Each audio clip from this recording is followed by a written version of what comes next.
Right, welcome back. I'm getting back to this Supra again. In the last video, you saw me sorting out this fuse box area here. So today's just a continuation and trying to get a few more bits of this wiring sorted out, because as you know, there's quite a lot of wiring to be getting on with. So I've still got all of these, which are the injector wiring, to sort out. So the inlet plenum needs to go back on so I know where they can sit. And now that the fuse box has moved out of the way, there's this wire here which links into the main sort of headlight ring, engine bay ECU as I'd like to call it, and this actually links to the engine side of the ECU.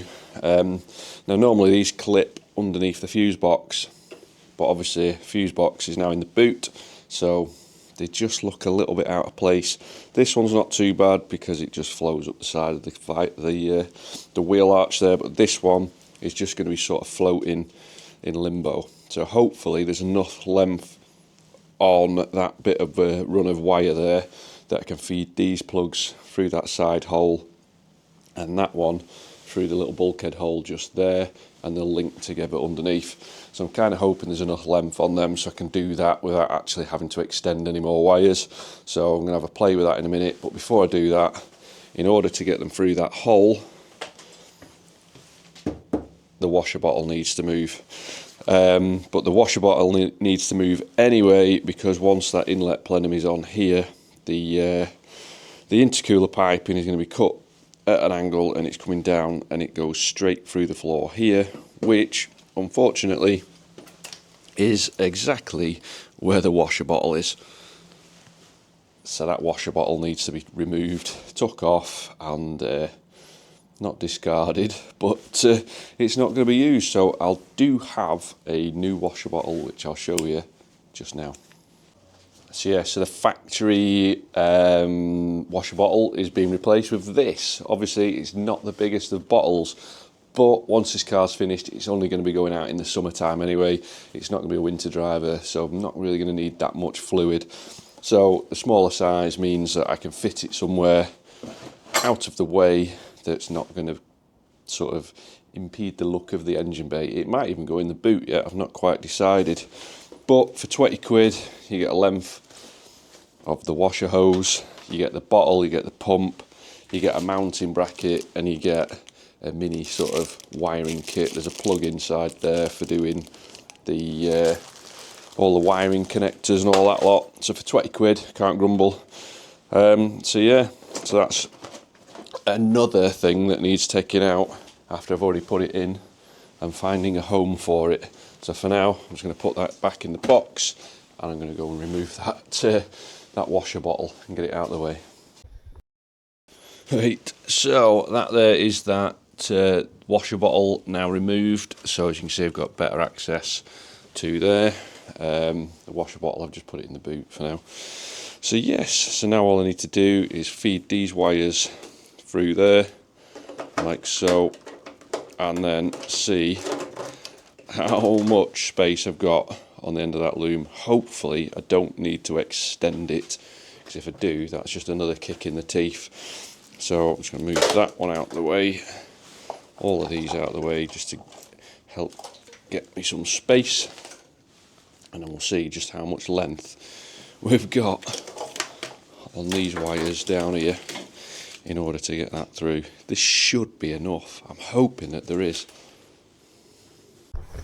So I've pulled through this way as much as I would like to, because obviously it starts to upset the rest of the loom as to where it sits, and there is literally, when I say literally, I mean literally just enough to get them in there. They're not tight, which is good, so I don't want anything being under tension all the time. So it's looking like they should be okay where they are. So that's one little worry out of the way. So the next thing now is to get some cable ties, basically. I'm going to tidy up the rest of this loom, so I'm going to nip it all up so it's just, because at the minute, as you can see, it is literally just loose and baggy. So I need to tie wrap it all up nice and tight, so I know that things are where they need to be, so that it's almost like it's wrapped up, if you know what I mean, but not wrapped, because as you know, I want to get this engine running, and then once it is running, I know which ones of these wires I can just remove, because there's going to be plugs that aren't plugged in and bits and pieces. So once it's up and running, I can remove all that stuff out of the way. So yes, so I'm going to get some little mini tie wraps out now, give all this a quick tidy up, and then we'll take it from there. Right, so that there is the loom tidied up a little bit. I don't want to do too much to it, because obviously I've got the inlet plenum to go in on that and a load of wiring to do. So I just want to make sure it's in loose where it sort of needs to be, and then we can take it from there. So I've just loosely connected the cam position sensors. They're not clicked in, they're literally just sat in place. But as you can see, there's not a lot of movement in those, so I need to make sure that the inlet plenum is it's going to have enough room. So they might even come up from underneath and go in, or over the top. I can't remember how they were routed originally, but as you can see, there's not a lot of wiggle room left within them. So they might need a little bit of an extension, but that's not the end of the world. So the rest of all this lot here, it all seems like it's in a good spot. So yeah, so I've just took the knock sensors off, because I was like, why can't I connect these up to these? So they're the standard knock sensors that I had currently. So I've got the new Link Bosch sensors there, but unfortunately these are an M12 by 1.25 thread, and the donuts on the knock sensors there use an M8 thread. So I need to buy myself some little adapters, some stud kits to go on the engine block, so that I can use them. So it's just all these little things that tally up, you know. So but yeah, I'm going to get that inlet plenum thrown back into place now, and then I sort of know what's what, and I can get on finally with the injector wiring. And then once the injector wiring's done, I can then get on with the coil wiring and get them all wired into where they sort of need to be. So I'm just going to have to crack on. I hate wiring. As I said in the last video, I just hate it. So that's the inlet plenum back into place. Excuse me. So yeah, as you can see, this cam position sensor, with the way in which the loom is routed at the minute, is way too short to even reach there. So what I'm thinking is I need to cut this cable tie off here, route this loom downwards across where this bolt hole is basically, and across and underneath the corner of the plenum there, and then hopefully that'll free up enough space that this will be able to come up through the gap there and then plug into that point. So yeah, I'm just going to have to get on with that, chop this tie wrap off out of the way and move things down and just see how it all sits, because now I've de-wrapped all that loom, it's all over the place. So we're not a million miles off, so I'm going to do that now and then move it.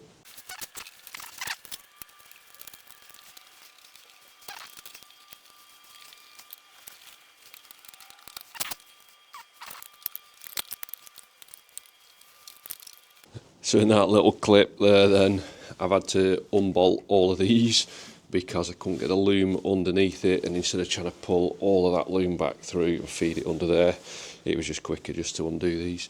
There's no ABS, there's no brake fluid or anything in the system as of yet, so these are just back in loose as to where they need to be. So yeah, so now that I've drop that down there, I'm just going to get myself a P-clip so that I can sort of grab all this and get something so that I can keep the wires exactly where they need to be seated, straight out that bulkhead, and then I know there's no issues with lengthwise and anything like that then. So I'm just going to grab a P-clip and we'll go from there. I didn't have a P-clip big enough, so I've just used a small P-clip and put a tie wrap through it, so that's holding everything in place as it will be when it's finished. They might tweak these brake lines a little bit once they're in, but it's not too bad. Try and neaten it up a touch, and we're going to go from there. So the next job to do is to get these wires, because these are the injector wires right here, is to get them laid down exactly where I need them to be, and go from there. So yeah, there's so many wires on this thing, and I hate them. What is this thing stuck on? There we go. Move that out of the way. Tuck it down there so it's snug. Right, so next thing to do, pull these wires from here, and then I know what's what. So there we go. I'm going to go right back of there like that. So they'll sit somewhat like that. I might not take them straight across there, I might take them down and leave a little bit of a loop in them. And then I know that they're not always going to be under tension or anything like that, because obviously this engine it's going to move slightly. So always, any auto electrician will tell you, always leave a little bit of a loop in your cable so that there's got a bit of stretch and a bit of expansion room. So that is the next task to do. So let's just get to it. The same again when I did the fuse box relocation. You remember I threw all the wires over there and I didn't ident the ends of them. I've done the exact same thing here with this injector wiring, and I've not idented the end of them. And I can't for the life of me remember which colour went to which injector. So I've got some wire ident numbers. So it's time to get back in the car, get my head right down into that corner and try and figure out which... Oh, this is not easy getting in here. I tell you, I'm not getting any younger. Get to that plug there and find the injector wires and what colour they are. Joys. So that's that done. So I've been back through, so I've got my injectors and I've got my coils, and now I know what colours they are. So it just makes my life a little bit easier. I should have just done that to start with, but at the time, you don't think like that, do you? You don't think logically. So I've also figured out that this wire here, I was like, what on earth was that for? Because obviously I've been in there and I've done it, and I watched one of my old videos back, and I'm pretty sure that that wire is the trigger wire to the relays for feeding the power to the injectors and to the coils. So at least I've sort of sussed that bit out now. So right, that's out of the way, we're just going to get on with it. So the injectors that I am using are obviously non-standard injectors, so they use their own dedicated plug. Now the standard injectors would plug into that grey end, but then you've got a plug within a plug right near the injectors. You've got a lot of stuff to try and hide and make it look nice and neat and tidy. So what I'm going to do, this grey end, I'm going to cut these off, and then it's just going to be hardwired into that. So there's only one plug which is direct to the injector, which just sort of makes things a bit easier, because then I'm not mucking about with plugs and stuff, I'm just soldering wires together. So I'm going to crack on with that now, and we'll just have to go from there.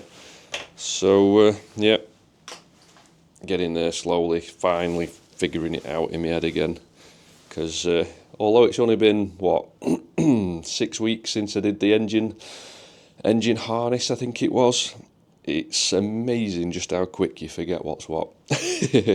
So I'm just gonna have one quick go over it, one last look at it all, and make sure that I've actually got it right in my head. So yeah, right, so I've got it all figured out now.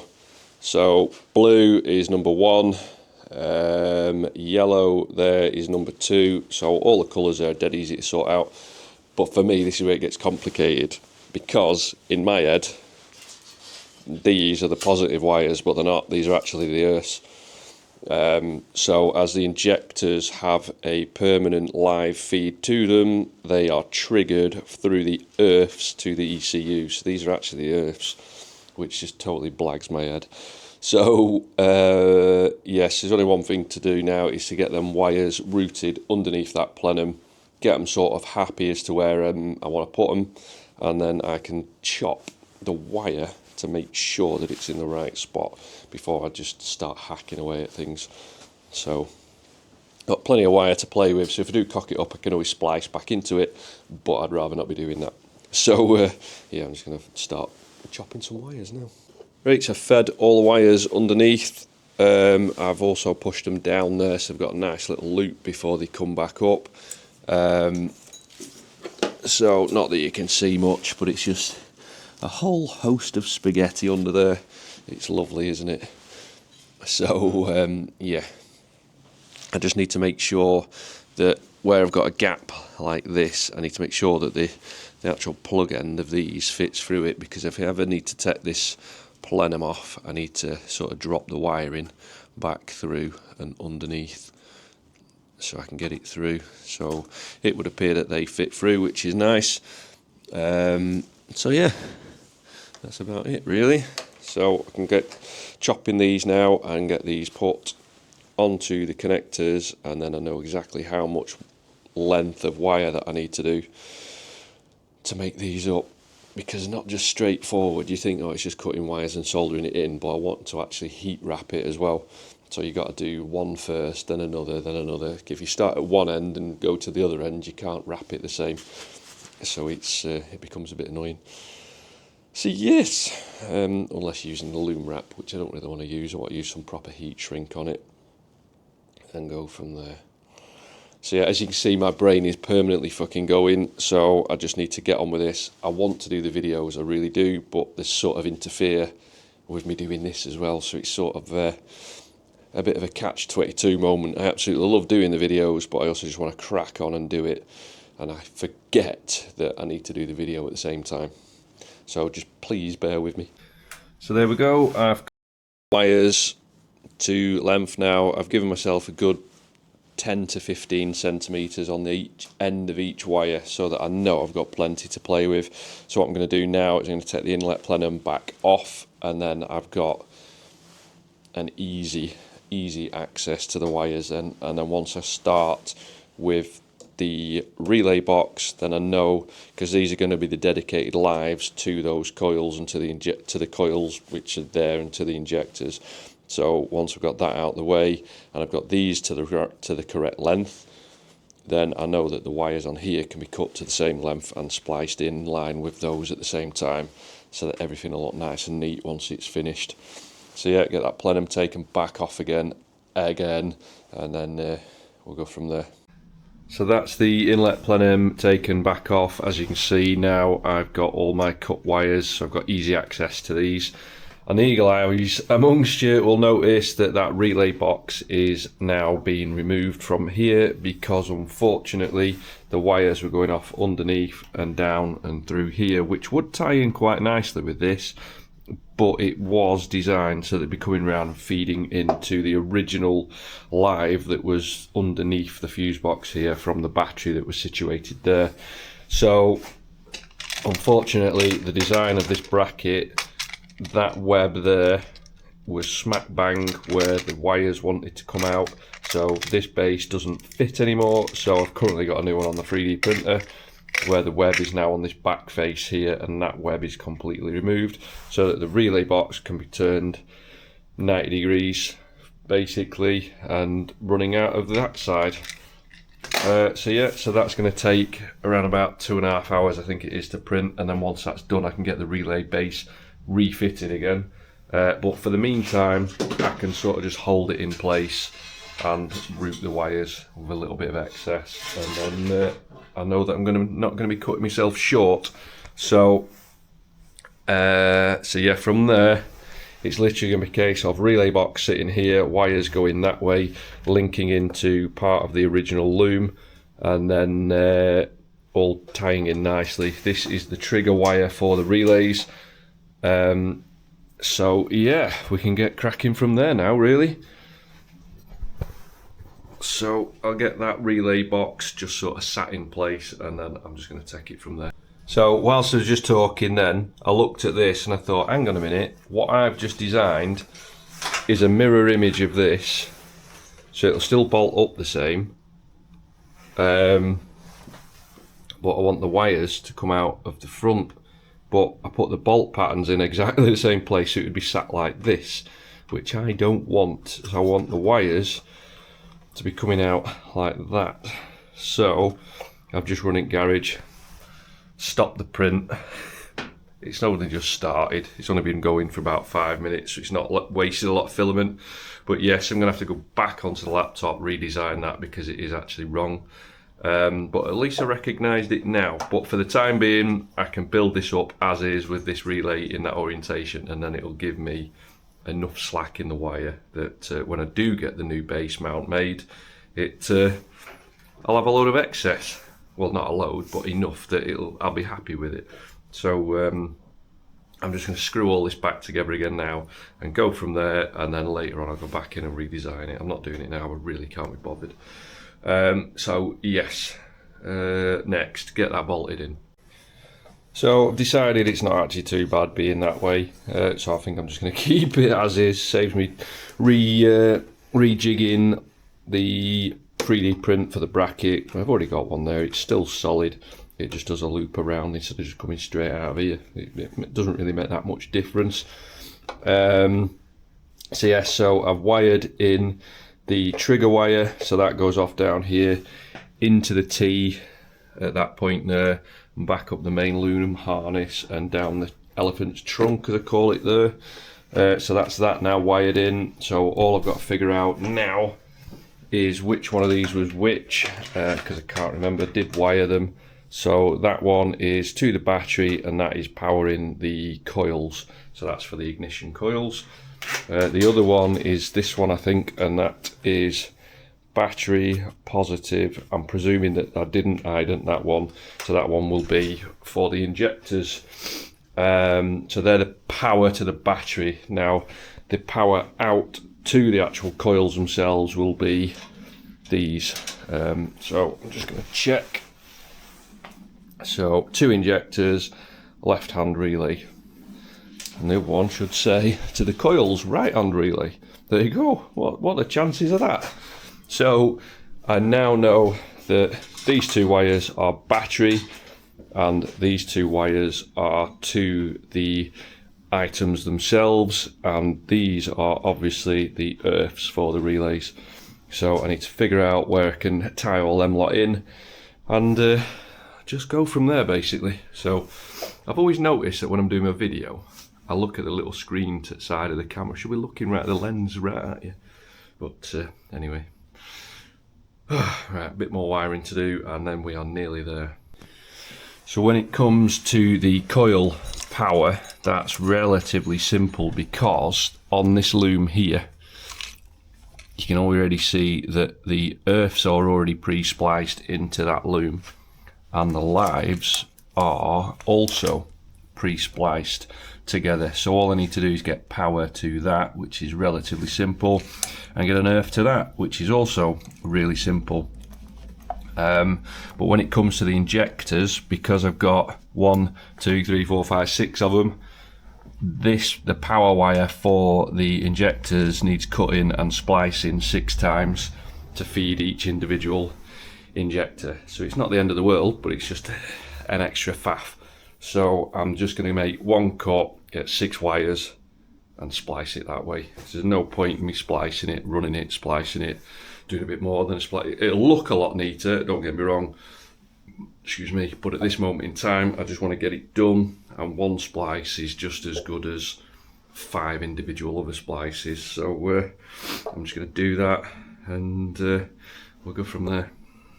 So just for ease, I've pulled it back through so it can be sat on the top up here. So I have spliced the single wire into 3 and then into the 6. So now I've got my 6 injector feed lines.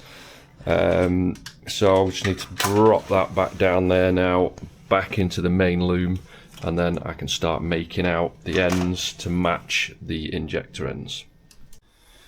Right, so that is all of the power lines put back in and tie wrapped to their corresponding feed. So I've got the feed in for injector number 6 to the earth for injector 6, and so on and so on and so on. So there's 6 of those, but unfortunately this is the last of the heat shrink that I've got left. So I've just ordered some more, so that should be here tomorrow. So I can't really carry on with doing any more of that, because if I crimp the basically the plugs for the injectors, if I start chopping these off and soldering them to the ends of the wires there. I'm not going to get the heat shrink over this big plug, so until I've got the heat shrink I don't want to do any more of that. But at least I know where they're sitting, so I'm quite happy with that now. So the next job to do is to sort out with regards to, just trying to move all this out of the way so it's not always flicking back over, which it's going to keep doing. So yeah, the next job is to figure out where to take the power. Everything just wants to fall off. So obviously this is the battery lead here. So that's going to be taking power from the battery to the starter motor. So the power for these can pretty much go straight to that point there, because that's going to be a constant feed. So next job to do is to figure out how much wire I need to chop off, and then get some ring tags and crimp them onto the ends of those so that I can crimp them to the end of that starter motor wire. So yeah, let's go from there. So that's that ring tagged, nice M8 fastener on there. So that now is going to go on the bottom of the starter motor there, and then the starter motor lead cable will then go on that, like so, and then the nut then on that. So that's that in place. I'm only doing it loose for now, just so that I know that everything's in the right spot, because eventually this loom is coming back out again to get the full loom wrap, as I keep telling you. So yeah, we're not a million miles off now. All I've got to figure out is basically the earths for the relays. So they're just going to go to a chassis earth. So I need to get another ring tag out for those. And then I've got the feed wire here, which is for actually linking the coils to. So that's taking the power from the battery through the relays to the coils. So I'm just going through my head because I hate wiring. So there we go. So that is the lives sorted, the earth sorted. The live is on its own dedicated loop round here to the relays. Excuse me again. The earth is now run down here to one of these dedicated earths to the chassis. There is going to be an engine to chassis earth going really, really close to this, because normally the coils would like an earth either to the head or to the block, but because everything's going to be so close earth-wise, it shouldn't really make any difference. And if it does, I can always move it later on, because it's just got a ring on the end, so I can always find somewhere along here that I can earth it to. So that's not too much of an issue. I'm still, like I said, waiting on the heat shrink to finish off these injector wires. So until then, there's not a lot I can really be doing in terms of wiring. So yeah. But there is light at the end of the tunnel, so all this is wired in now. So the relays for the coils and for the injectors are fully wired into place, which is good. I'm happy with that. I'm just going to go and have a look at the boot of the car now and see if there's anything I can do there. So in terms of wiring in the boot, I've got two positives that need to go to the positive on the battery. I'm not quite sure yet where I'm still going to use this battery. I might get a Odyssey one, which is like a smaller race battery. Same power, same whatever, but it's just a smaller, more condensed battery. So I might use one of those yet, because it makes all of this area look a lot neater than once I'm finished. So yeah, so like I said, not a million miles away now. Got a lot of wiring here, which is all for like a sound system that I used to have in here. That might be going back in, but as of yet, I'm not quite sure. So yeah, other than that, it's a case of getting the lower panels and everything ready to go back in. So like I showed in the last video, there's the lower radiator panel to go back in here. I need to make some lower radiator mounts to mount the radiator to it, but other than that, that's ready to go in. And then once that's in, we can make a start doing all of intercoolery type stuff and all that lot. So it's starting to come together now. Yeah, Can't think of anything else off the top of my head, but we're not far off. So, looking at that there, that just looks a right mess, but it will be tidied up. So like I said, once the engine is up and running and all of this wiring can then be sorted as to what needs to be kept and what can be got rid of, as I keep saying in my videos, because I get a lot of people that don't watch the whole video. They only see the beginning part of it and go, "Ooh, why haven't you done that bit?" And then at the end of the video I've done that bit, but they still comment on it anyway. So yeah, right, so I'm going to go in the garage now because it's freezing and it is nearly time to pick the little lad up from school. So I'm going to go and have a look at that radiator panel and see what there is that I can actually do with it. So I did just remember then, before I went in the garage, that underneath here, let me get my hand in, so you see the 2JZ emblem, and just to the top right there, that little lug, that one, if I can do it with one hand, that is the engine grounding point. So that's where the standard engine ground to the battery went. So I'm just going to take the paint off the top of that face there, and I'm going to make up a grounding cable to go from the engine there to the chassis somewhere, so that I can link the two together, because at the minute there is no engine ground to the chassis. So I'm going to got some big fat black cable somewhere down here, this stuff. So I'm going to make this out, get some crimps on the end, and then make out a cable to go to chassis ground. Now I could just reuse this, because that bit bolts to the engine and that goes to your chassis, and then that bit there went off to your battery. I could just reuse this, but as you know by now, I like to do things differently, don't I? So nice and new in the end, everything would be nice and new in the engine bay apart from the odd little thing. But yeah, so I'm gonna make a new loom. Right, so that is the point scrubbed and cleaned up there, so that's nice and ready for an earthing tag to go onto it. So next thing to do was to get my wire that I've just crimped up using the hydraulic crimper there. Done a nice crimp on the end of the tool and heat shrunk it into place. So I'm just going to get that offered up onto the block now, and then see where is going to be best to terminate the other end. So I've done a big loop, so I've got that bolted up now, so I've done a great big drop loop down there, and I'm going to earth it to this point here. So that's a nice M8 fastener going in there. I will take the paint off eventually so that the tag has a perfect bonding surface to touch. So there's also an earth here which is an M6. There's another earth here which is an M6, which these two, them two brown earths, normally bolt to the underside of the plenum. I'm not quite sure why, they just do. I think it was just an easy place for Toyota to put it, but because I'm now putting that great big fat earth to here, like I said in the last clip, the earth from the ignition coils likes to go to the engine.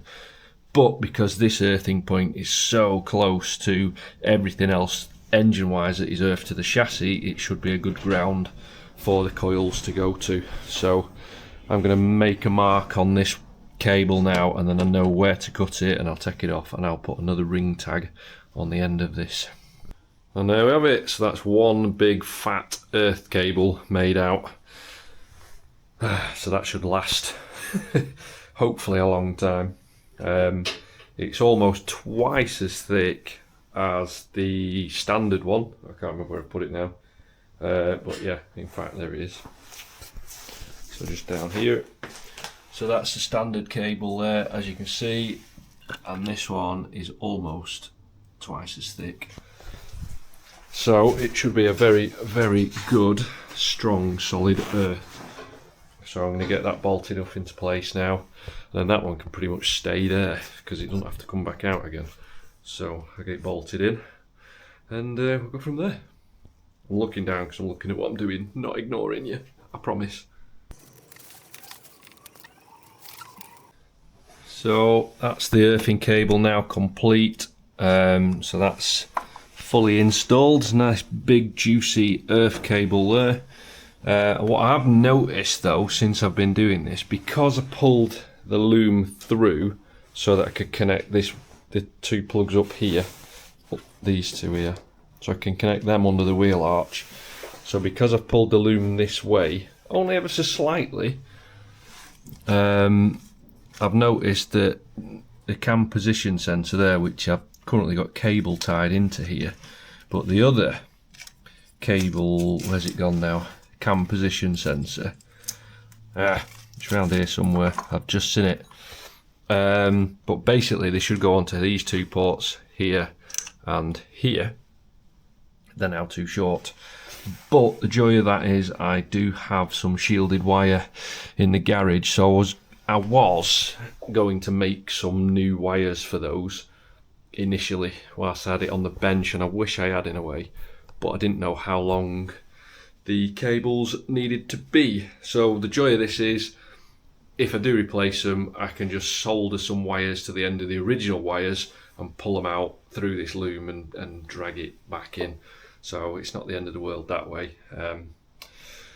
So that might be the next task to do.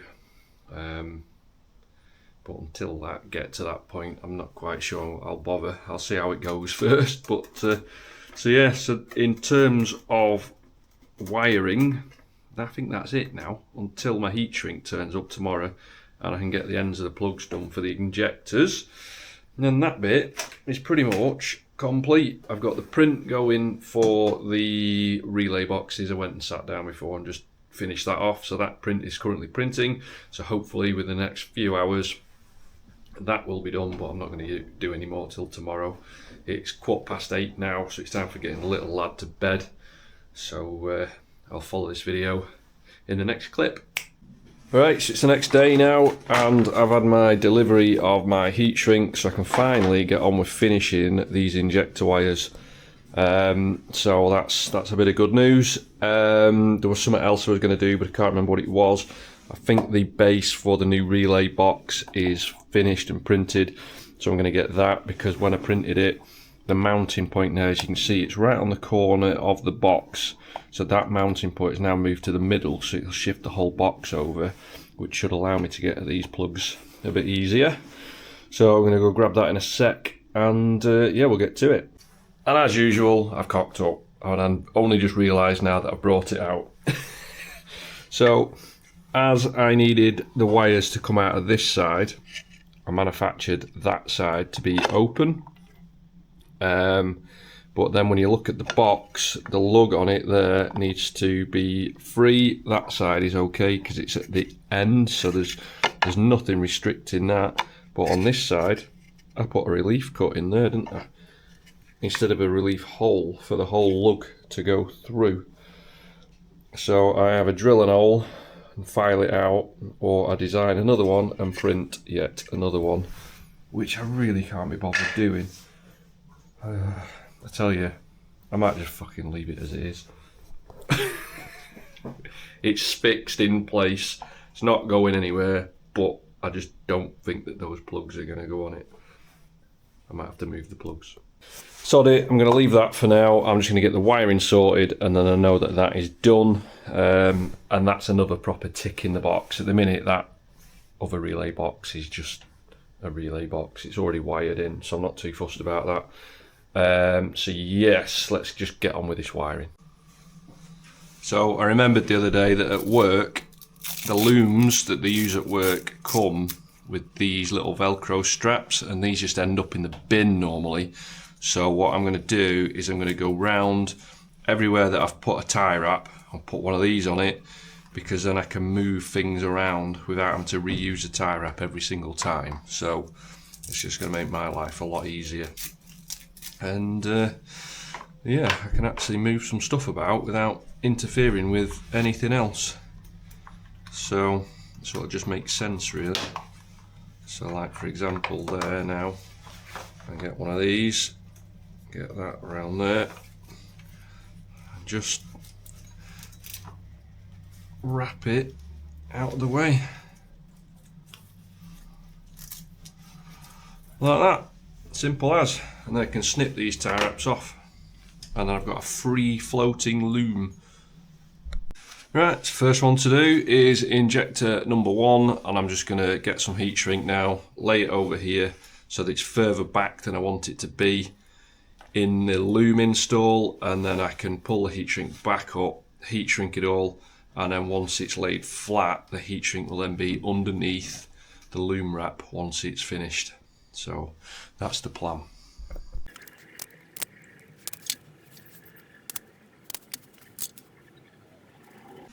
So with the injectors having a constant live feed, so it's red to red, your blue becomes your negative because that's your earth back to your ECU. So positive, negative, so the black's to your colour. That's the way I'm working it anyway. So I need to get my lighten out, get these two heat shrunk. Once they're heat shrunk over there, this will then go up to the tip.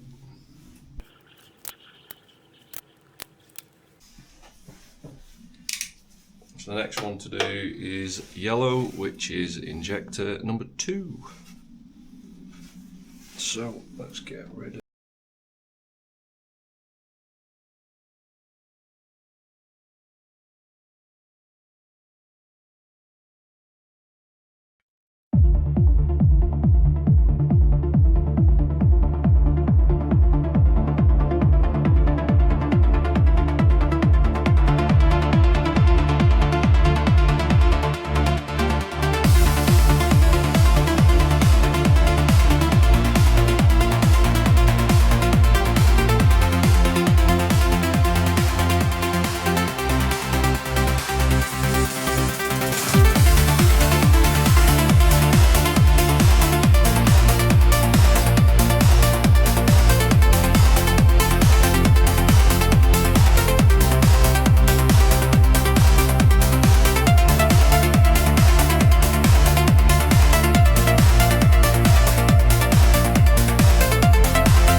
and there we have it. So that is now all of the injectors wired.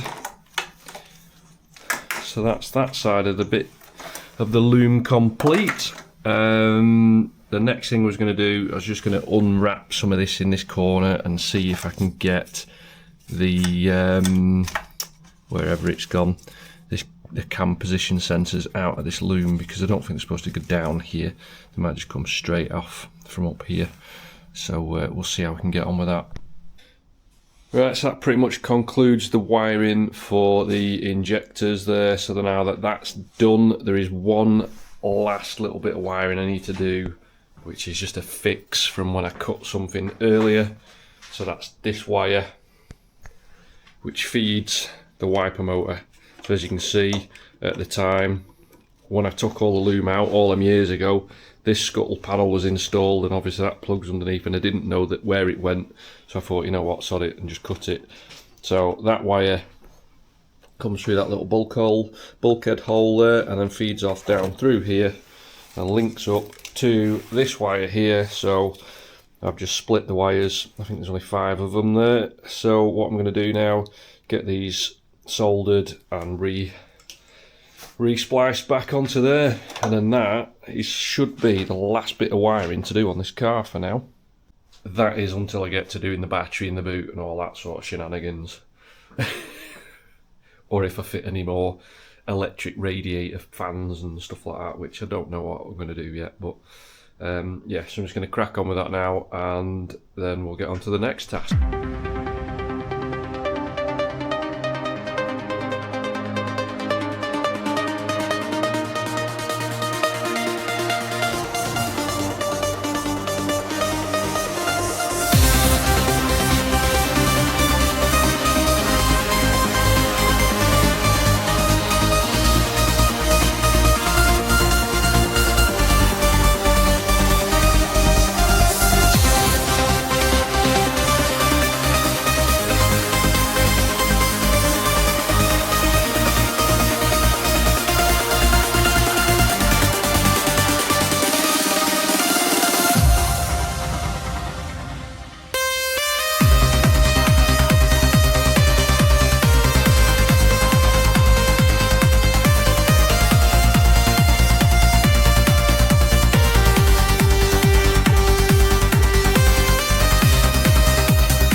And there we have it. So that is that wire nice and spliced back together again.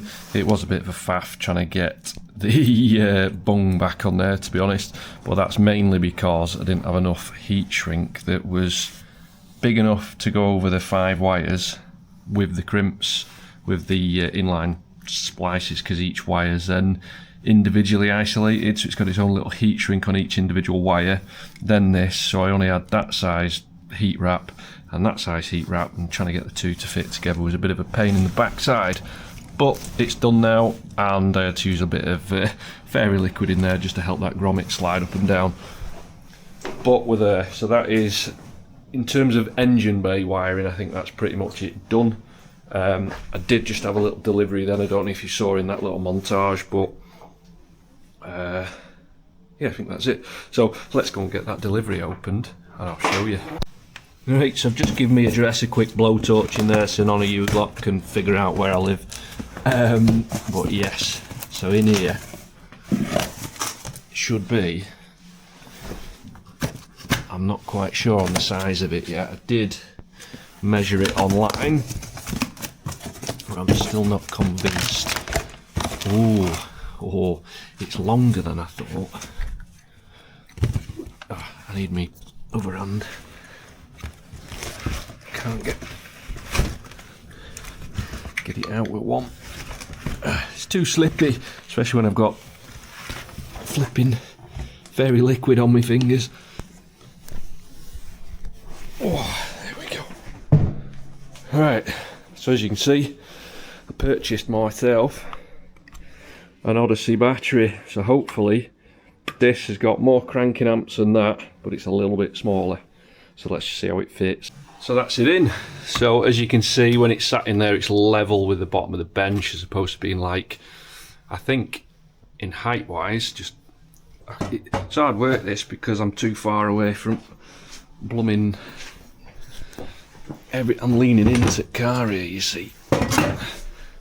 So as you can see, when you put them side by side, height wise, that's a good, I'd say good 2 inches lower than this one. So when I had the bench fitted before, the bench was actually hitting the top back face of the battery and trying to kick it over, which made putting the bench back really hard work.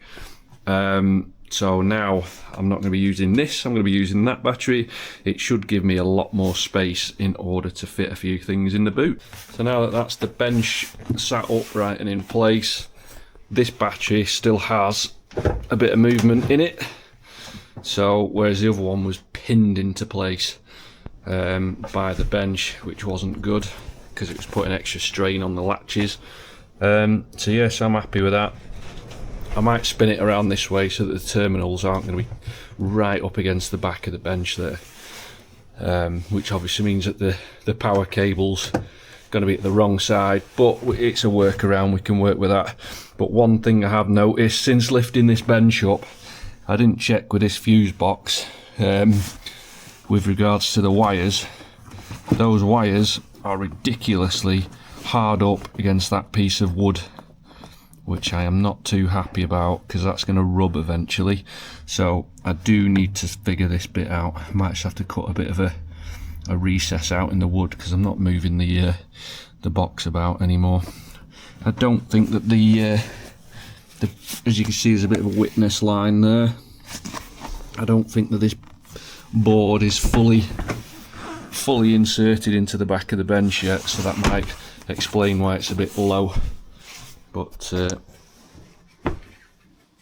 I need to get my rubber mallet out to give that a good tapping in and take it from there.